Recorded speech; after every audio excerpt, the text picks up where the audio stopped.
نحمده ونصلي على رسوله الكريم اما بعد فاعوذ بالله من الشيطان الرجيم بسم الله الرحمن الرحيم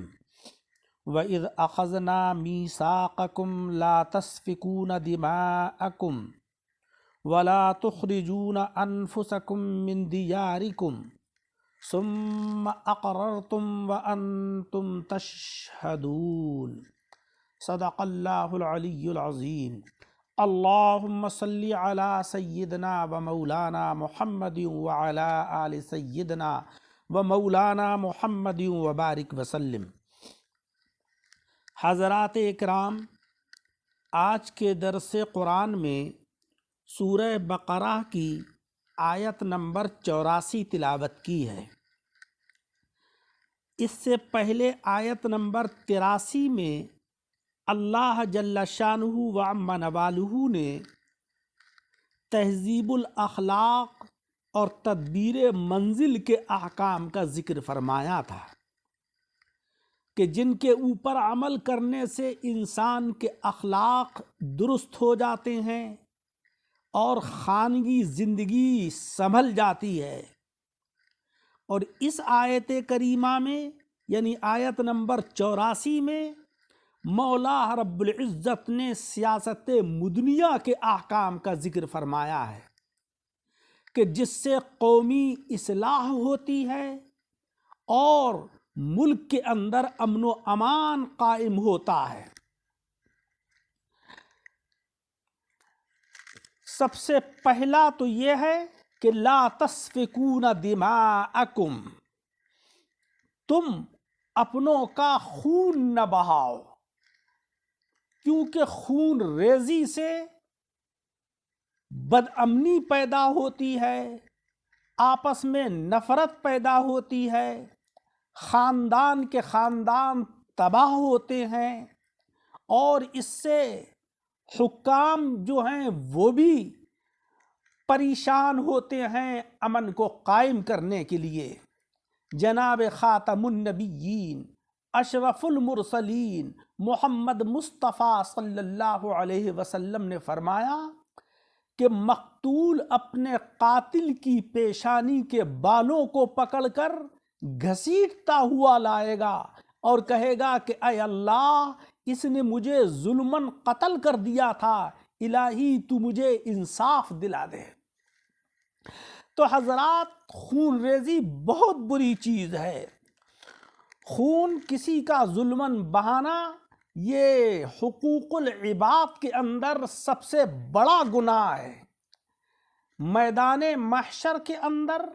حقوق اللہ میں سب سے پہلا سوال تو نماز کے سلسلے میں ہوگا کہ تم نے نماز کیوں نہیں پڑھی، اور حقوق العباد یعنی بندوں کے حقوق کے سلسلے میں سب سے پہلے یہ پوچھا جائے گا کہ تم نے اس شخص کو ظلماً کیوں قتل کر دیا تھا۔ لہذا قتل انسانی بہت عظیم گناہ ہے، اس سے ہمیں بچنا چاہیے۔ اس سے بدامنی پھیلتی ہے اور اس سے فسادات پیدا ہوتے ہیں۔ لیکن آج افسوس تو یہ ہے کہ بہت سارے لوگوں کا یہ پیشہ ہوتا ہے کہ وہ پیسے لے کر ظلماً دوسروں کو قتل کرتے ہیں۔ اللہ تبارک و تعالی ہمیں اس گناہ سے محفوظ فرمائے۔ اور دوسری چیز ہے وَلَا تُخْرِجُونَ أَنفُسَكُمْ، اور اپنے لوگوں کو تم بستیوں سے نکالو مت، یعنی ایسے حالات مت پیدا کرو کہ جس سے کہ لوگ تمہاری بستیوں کو چھوڑ کر بھاگ جائیں، یعنی بدامنی اتنی مت پھیلاؤ، کسی کے ساتھ جھگڑے اور فساد مت کرو، کسی کو گالیاں اور گفتاریاں مت دو، آس پڑوس کے لوگوں کے اوپر حالات کو اتنا تنگ مت کرو کہ جس سے وہ لوگ دل برداشتہ ہو کر تمہاری بستیوں کو چھوڑ کر چلے جائیں۔ چونکہ بستیوں میں نیک اور صالحین لوگ ہوتے ہیں تو ان بستیوں پر اللہ تبارک و تعالیٰ کے انوار و برکات اترتے ہیں، اور ایسی بستیاں کہ جہاں پر اچھے لوگ آباد ہوتے ہیں ان بستیوں کی قیمت بھی زیادہ ہوتی ہے، لوگ وہاں آباد ہونا پسند کرتے ہیں، اور جہاں پر شرری اور فسادی لوگ آباد ہوتے ہیں لوگ ان بستیوں میں رہنا پسند نہیں کرتے ہیں۔ تو اللہ تبارک و تعالیٰ نے اس میں سیاست مدنیہ کے دو بڑے احکام بیان فرمائے کہ کسی کی خون ریزی مت کرو اور ماحول کو ایسا خراب مت کرو کہ جس سے لوگ چھوڑ کر تمہاری بستیوں کو چلے جائیں۔ جناب نبی اکرم صلی اللہ علیہ وسلم کا ارشاد عالی ہے کہ جب حضرت جبریل علیہ السلام نے میرے سامنے پڑوسیوں کے حقوق ذکر فرمائے تو مجھے یہ خدشہ ہونے لگا کہ کہیں اللہ تبارک و تعالیٰ پڑوسی کو وراثت کے اندر حقدار نہ بنا دے۔ تو پڑوسیوں کے بڑے حقوق ہوتے ہیں، کیونکہ دکھ درد میں پڑوسی کام آتے ہیں۔ تو اللہ تبارک و تعالیٰ نے اس آیت کریمہ میں انہی چیزوں کا ذکر فرمایا کہ وَإِذْ أَخَذْنَا مِيثَاقَكُمْ، اور یاد کرو کہ جب ہم نے تم سے عہد لیا لا تسفکون دماءکم، اپنوں کا خون نہ بہاؤ، ولا تخرجون انفسکم من دیارکم، اور اپنی بستیوں سے اپنے لوگوں کو نکالو مت، ثم اقررتم، پھر تم نے اقرار کر لیا، اور اقرار بھی ایسا کہ وانتم تشہدون، تم اس کے اوپر گواہ ہو۔ تو وَإِذْ أَخَذْنَا مِيثَاقَكُمْ،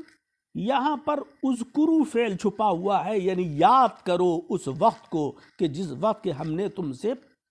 عہد لیا تھا، یعنی اے یہودیوں اس وقت کو یاد کرو جب کہ ہم نے تم سے عہد لیا۔ یہاں پر موجودہ بنی اسرائیل ہی سے خطاب ہے، کیونکہ آئندہ انہی کی بدعہدی کا ذکر ہو رہا ہے، اسی لیے یہاں پر میثاقکم فرمایا گیا، اور پچھلی آیت میں اللہ تبارک و تعالیٰ نے میثاق بنی اسرائیل فرمایا تھا۔ کیا عہد لیا؟ لا تسفکون دماءکم، اپنا خون نہ بہانا، یعنی آپس میں ایک دوسرے کے ساتھ خون ریزی مت کرنا۔ تو یہاں پر تسفکون سفکن سے بنا ہے، اور سفکن کے معنی آتے ہیں بہانا۔ دوسرا عہد یہ لیا تھا کہ ولا تخرجون انفسکم من دیارکم، اپنے کو یعنی اپنے لوگوں کو اپنے گھروں میں سے نہ نکالنا، یعنی اپنی قوم یا اپنے اہل قرابت یا اپنے پڑوسی کو اتنا تنگ نہ کرنا کہ وہ مجبور ہو کر اپنا گھر یا وطن چھوڑنے پر آمادہ ہو جائیں۔ یہ معنی بھی ہو سکتے ہیں کہ تم ایسی بدعملیاں نہ کرنا جس سے کہ تم کو جلا وطن کر دیا جائے، یعنی حکومت تم کو ملک سے باہر نکال دے، یا یہ کہ تم خود تارک الدنیا ہو کر اپنا گھر بار چھوڑ کر جنگل میں آوارہ نہ پھرنا۔ بہرحال یہاں بھی یا تو انفس سے اپنی جانیں مراد ہیں یا اپنے ہم قوم، چونکہ جلا وطن قوم کبھی سلطنت نہیں کر سکتی ہے۔ جب اس کی اجتماعی قوت جاتی رہتی ہے اور لوگ بکھر جاتے ہیں تو مخالف لوگ ان کے اوپر حملہ کرنے کی جرأت کرتے ہیں، اور وہ اس قوم کو غلام بنا لیتے ہیں۔ اس لیے اللہ تبارک و تعالیٰ نے خون ریزی کے بعد جلا وطنی کا ذکر فرمایا۔ اور اے اسرائیلیوں، یہی نہ ہو کہ تمہیں ان احکام کی خبر دی جاتی، بلکہ ثم اقررتم، تم نے اس کا بھی اقرار کر لیا کہ ہم اس پر عمل کریں گے۔ پھر یہ اقرار خفیہ طریقے پر یا ضمنی طور پر نہیں تھا، اتنا صاف اور صراحت کے ساتھ تھا کہ وَأَنْتُمْ تَشْهَدُونَ، تم اس کے اوپر گواہ ہو، تم نے اس کے اوپر جو ہے وہ گواہی دی کہ اے اللہ ہم گواہ ہیں اس بات کے کہ ہم اقرار کر رہے ہیں کہ تیرے ان احکام کے اوپر ہم عمل کریں گے۔ حضرات اکرام، اللہ تبارک و تعالیٰ نے اس آیت کریمہ سے بہت سارے فوائد ہم کو عطا فرمائے۔ ایک فائدہ تو ہمیں یہ حاصل ہوا کہ اپنے دینی بھائی کو مارنا در حقیقت اپنے کو مارنا ہے، کیونکہ اس سے قوم میں کمزوری پیدا ہوتی ہے جس کا وبال سبھی بھگتتے ہیں۔ لیکن افسوس ہے کہ ہم آج اپنے حقیقی بھائیوں کو آپس میں کسی بنیاد کو لے کر ایک دوسرے کے اوپر حملہ آور ہوتے ہیں، ان کو مارتے پیٹتے ہیں اور آپس میں خود ہی کمزور ہو جاتے ہیں۔ دوسرا فائدہ یہ ہے کہ اپنے دینی بھائی کو ذلیل کرنا